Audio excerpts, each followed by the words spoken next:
Tom Pelissero is checking in with us in his usual Friday spot. Tom, where are you going, man? Where are you going? Well, Rich, much like the Dolphins on that interception last night, there's multiple factors in my current issues here. There's Okay. construction next door to my house. There is a rainstorm. Mm. Somewhere in there, my wireless internet at home has been intercepted. And so here I am in a Buffalo Wild Wings parking lot, coming to you live because if there's one thing I was not going to miss, it's being on this show. I just have my webcam attached to the top of my steering wheel. Okay. So this is you MacGyvering your appearance, basically, is what you're saying, Tom. Is what you're saying? That's correct. You know, you have to. Here's the thing. I have learned my lesson. So once I realized the internet had gone out 3 times this morning, I said, you know what? I'm going to take a half hour. I'm gonna find the correct parking lot for the best signal. I think we've nailed it here, and we're hoping that it's nothing but completions from this point forward. Okay. And so I'm fascinated by this, by the way. This is amazing. Your Wi-Fi situation, weather related, construction around your house related, or just bill payment related. Oh, no, it's not bill pay. I mean, sometimes you might forget. Is all I'm saying. Give this man some respect. How dare you? I just got a text. Your internet interruption should be resolved. Is your service restored? I don't know because I'm sitting in a parking lot after 3 hours of this. I'll let you know. I'll reply to that text when I get home. All right, Tom Pelissero. See, without you MacGyvering this, you wouldn't have used our airtime together to bark back at a text message like you're some 90-year-old looking at a child on his lawn. Yeah.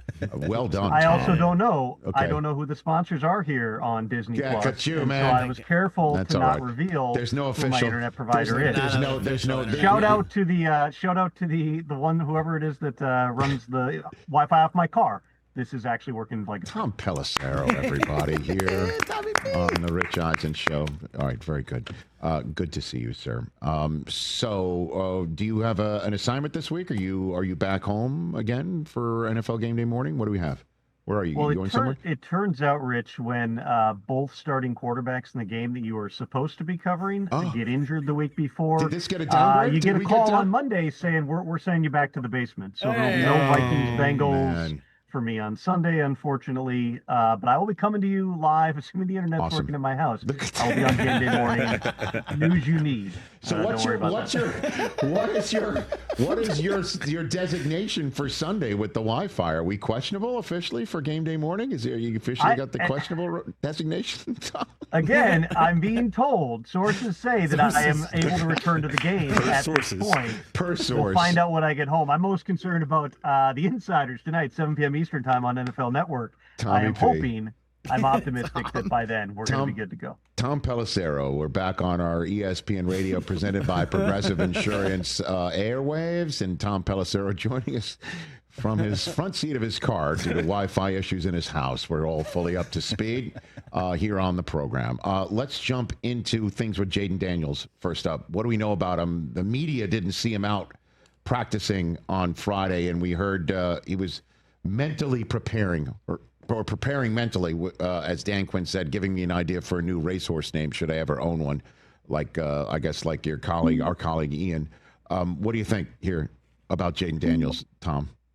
Jayden Daniels is not going to start on Sunday. It's going to be Marcus Mariota for the Commanders against the Raiders. Daniels was able to get out there after the media viewing period. He did a little on the field, but you go back to what Dan Quinn said at the start of the week, which was they were going to proceed with caution. They had to see him practice in order to play.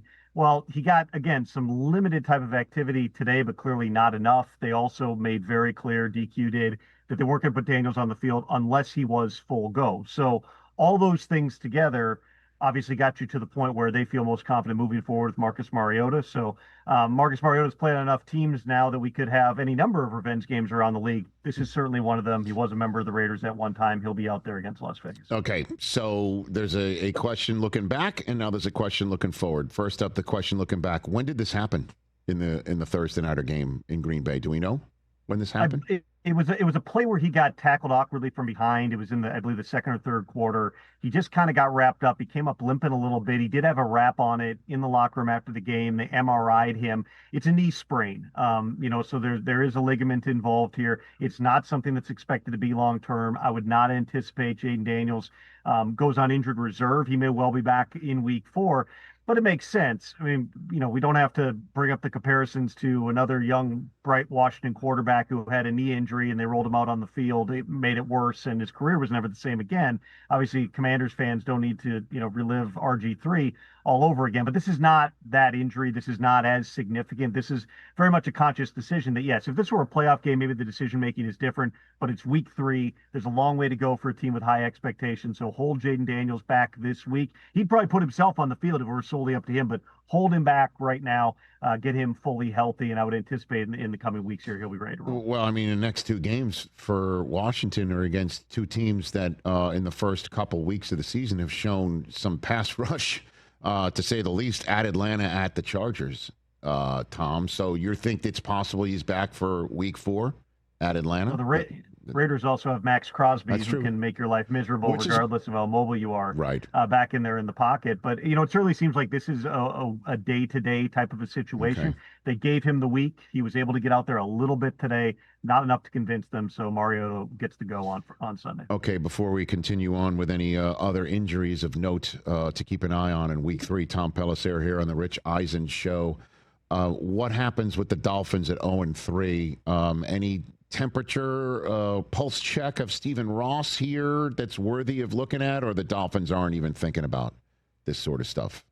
Here's what I would tell you, Rich, because there's going to be people who talk about that game last night, which was a loss still, even though they were certainly competitive in that game, as well. They saved their jobs. I never got the sense, in speaking with people and understanding the situation, I never got any sense that this was even a consideration. Now, you lose 100-0 last night, a lot of different things can change. That was not that type of game. You saw that they were competitive, especially on the offensive side of the football. You got the ball in the hands of Tyreek. You got the ball, at least in the end zone, once to Jalen Waddle. You really seem to have found something in Ollie Gordon. The issues that they ran into were very much the issues we've seen through the course of this season, and a lot of it boils down to Tua Tagovailoa. I know that the quarterback gets, more of the credit than they should when you win. They get more of the blame when you lose, but he's got 5 turnovers this season, and they have been some big ones, and they've been some fundamental ones. You go back to week 1 in Indianapolis, Lou Anarumo just calls a standard zone drop, and Tua throws a ball right to Leatu Latu that looks like he's targeting him on the play for a pick, as that thing kind of got away from him. Last week against the Patriots, there were operational issues late in that game too, which were not great. But Tua, from a decision-making standpoint, it wasn't great. Then, and I heard you guys talking about this in the last segment, there's Tua's version saying, hey, he just made a great play.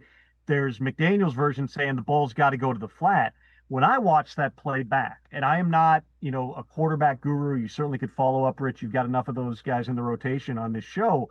But that play, which is a concept, by the way, the Dolphins don't run a lot. I know that there was a comment made by Terrell Bernard that, well, we saw things on tape. They don't run that play a whole lot. When I watched that play and knowing what it's supposed to look like, the whole thing looks rushed.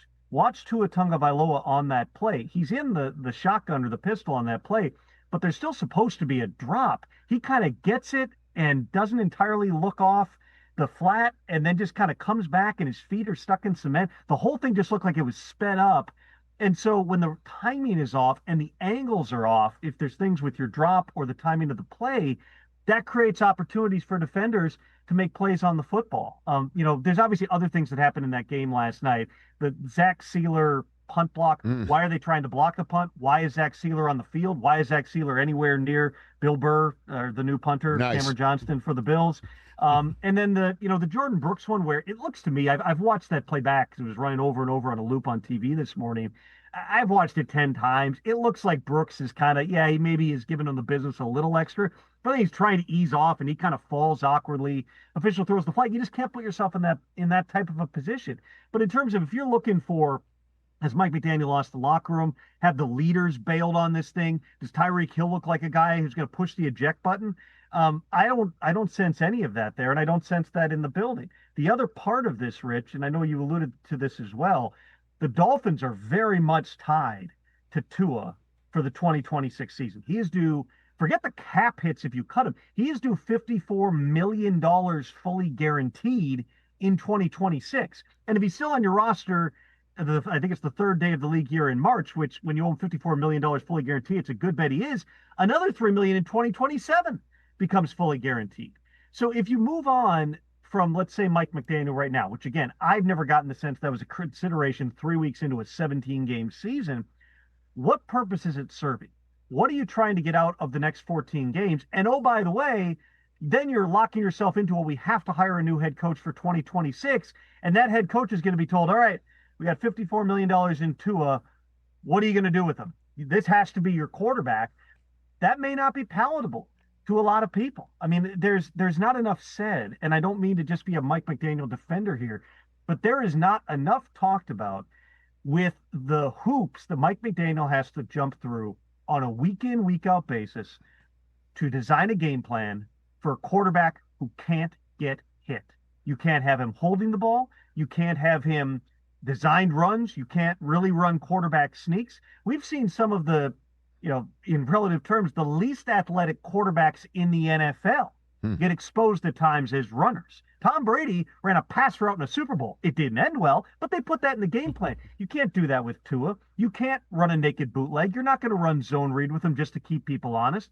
If you watch the game last night, whether it's he's not trusting the protection, whether it's he doesn't want to get hit or he's been told don't get hit, he's not stepping up in the pocket. Everything when there's pressure, he's going out the back of the pocket and he's flushing left.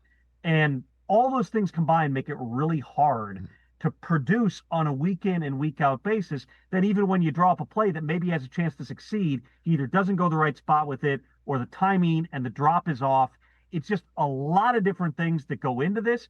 And having said all that, Rich, they've still, if you look at the schedule on the other side of the bye, they've got 4 or 5 winnable games coming up here where they've got a chance to get back in it, but they've got to get better as a team. They've got to clean up those self-inflicted errors, and Tua's got to play a lot better than he's played through these first 3 weeks. Tom Pelissero with the latest on the Miami Dolphins here on the Rich Eisen Show. Is there a shot for Brock Purdy to play for the 2-0 Niners against the 2-0 Cardinals? You want to talk about a game somewhat under the radar? What do you got for me on that one, Tom? We had Calais Campbell on the Insiders the other night, Rich. Love that guy. And, he's back. Obviously, he was gone for almost a decade from Arizona. I'm like, this is probably the biggest game they've had since you were there the first time. And they went to the NFC Championship game and then got their doors blown off in Carolina in that game. But there's not been a lot of those opportunities. And for a Cardinals team that's been steadily building with a really young, dynamic coaching staff, this is huge. This is a moment to kind of say, we're not just the team that kind of hangs around and they're fun. Hey, yeah, you won 7 games. Congrats. No, like, we're actually a playoff type of force. Ian Rappaport asked Calais, like, what quarterback do you want to face? Calais does, do you want the honest answer? Yeah, I'd rather face Mac Jones. He just got there. Brock's a master of the offense. Like, nothing against Mac, but I'd rather face him just because, he doesn't have all the time on task that Brock Purdy does, which I appreciate the honesty of that answer from Calais, who's seen a lot through the course of his career here. But yes, it does sound like Brock Purdy's got an opportunity and there's a possibility he could go.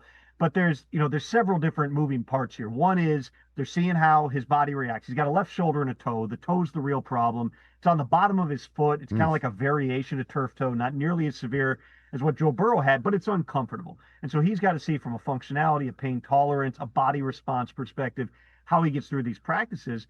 And then the other part of it is, do the 49ers want to put Brock Purdy out there if Brock Purdy is not 100%, from how he protects himself, how, just how the game plan can function, what you can put in it here. So there's going to be some discussions, but you heard Brock Purdy say it himself to reporters yesterday that, you got to see how he's feeling on game day. That would indicate Brock at least wants the opportunity. Hey, list me as questionable. Give me another 72 hours. Let's see how I feel here. We don't know on the outside exactly what the division of reps has been through the course of the week here. This may just be the ramp-up period in Kyle Shanahan's mind. Play Mac again, and then the following week get Brock out there. But they have not ruled him out.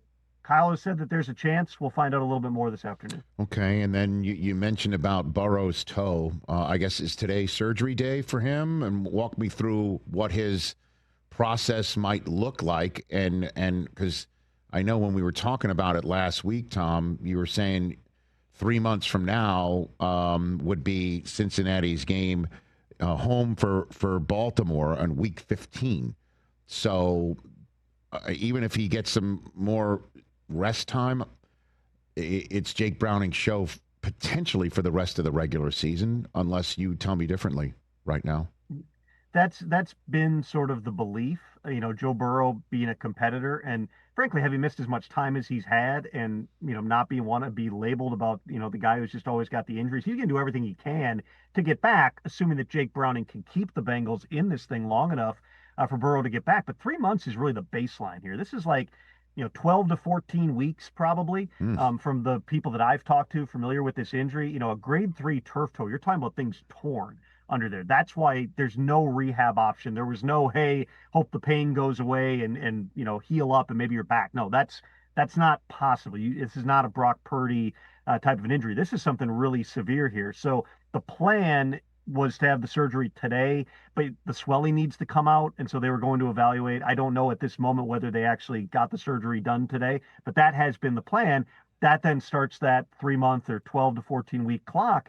So sometime late in the season, this reminds me a little, Rich, of Aiden Hutchinson last year, where there was always that carrot out there for Aiden Hutchinson of, hey, if the Lions get to the Super Bowl, that's the soonest. Maybe you can get back. With Joe, it's like, hey, if the Bengals can stay alive until the end of the season, maybe you can get back. It's not a guarantee that you're going to be in that situation. It's not a guarantee everything's going to go right from a rehab perspective. But I also know from talking to Lions people about Aiden Hutchinson, different injury, obviously. But the reason that you've heard Dan Campbell and others say, hey, Aiden looks better than he ever has, part of that is because they feel like because he was so aggressive and attacked the rehab the way that he did, he actually came back and was in a better position than he was previously, just because he had rehabbed so aggressively. Maybe you get something similar here with Joe Burrow. He'll push that timetable. It does sound like it'll be 3 months, and we'll get our first real taste of can Jake Browning keep this train on the tracks on Sunday against Carson Wentz and the Vikings. Right there in that town in Minnesota, Tom. I'm pleased to be able to give you information for a change. I think quite literally while I was asking you the question, Zach Taylor in Cincinnati confirmed he did have Burrow did have the surgery today. So that timeline you just laid out for us is now officially a clock that's running. Before I let you go, my weekly question that I promised you I would ask you every single time is, because again, I know the way your life is and the information men and women in our business constantly getting texts from people around the league looking to you for information as well, and also to maybe spill tea or want to gossip about other teams. Which team has been, I guess, blowing your phone up the most in terms of interest, whether because they're 2-0 or 0-2 or wondering about their situation? Which is the team that's showing up on your phone from around the league the most? Well, I think we covered Miami pretty thoroughly, right. So let's set them aside for a second and assume that over this mini bye, things calm down a little bit, at least locally and nationally around that team. I would say the team that I'm asked about the most is what's going on in Cleveland. What is the Browns' plan here? They have been ineffective offensively to this point. They have a 40-year-old quarterback in Joe Burrow who certainly can operate the offense, but it's not operated at a particularly high level. Quinshon Judkins, who just got back, and who knows how long he will be able to stay on the field if the NFL does in fact enact discipline, which that process is still ongoing. He's not yet been able to make the impact that they wanted him to make. Jerry Jeudy is your top receiver. Where else is the playmaking coming from here?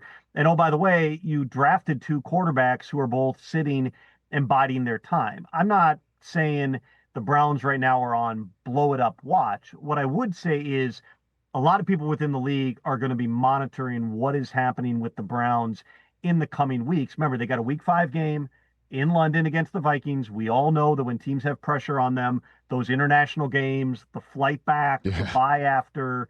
I can't remember if they actually have their bye immediately after, but that's a lot of times they don't have their bye after. Correct. But neither did the Jets when they fired Robert Saleh on a Tuesday. So you've got a unique type of a situation here where people are just wondering, like, what buttons are they going to push? Could they be a team that ends up, wanting to sell? Do they feel like they can afford to be sellers at the trade deadline if this thing does not turn around? Again, they could go out and they could stun the Packers on Sunday, but failing that, they're going to be an 0-3 team in a division where you've got at least one team in the Ravens who looks, regardless of how things ended against Buffalo, they look like they could be one of the NFL's best. You're chasing the Steelers. You're still chasing the Bengals, who are 2-0, despite everything that they've got going on here. Where does it lead in Cleveland? There will be a lot of focus on that. The trade deadline is still, I believe, 7 weeks away. Right now, it's the first week in November. As we lead up to that, and there will be, of course, additional scrutiny if you continue to lose games on the coaching staff, on the front office. But the short term is, at what point do they change quarterbacks? At what point could they become sellers? Those are all questions that people within the league are asking right now about the Browns. Yeah, and in the short term, where do they go after the home day game with Green Bay at Detroit before they then head to London against the Vikings and potentially still Carson Wentz or J.J. McCarthy? So keeping an eye on all of that. Tom, I really appreciate you going the extra yard and after your Wi-Fi goes out in the house. Now, please go home so you could respond to the text as to whether the Wi-Fi is back on. And also, to be honest, I think you're creeping people out in that parking lot, sitting in your car for 25 minutes talking to the windshield. I might go get some wings. Okay, yeah, please do that. I can actually smell it. Okay. It's wafting. Very good. Okay, so. All the sensory. Thanks, Rich. Thanks to my boys in the studio. Hey, creeping people out in a Minneapolis parking lot. Tom Pelissero. He goes for the rest of the day. Hey, you made it all the way to the end. Thanks for that. Check us out every single day streaming live on Disney Plus and the ESPN app 12 to 3 Eastern.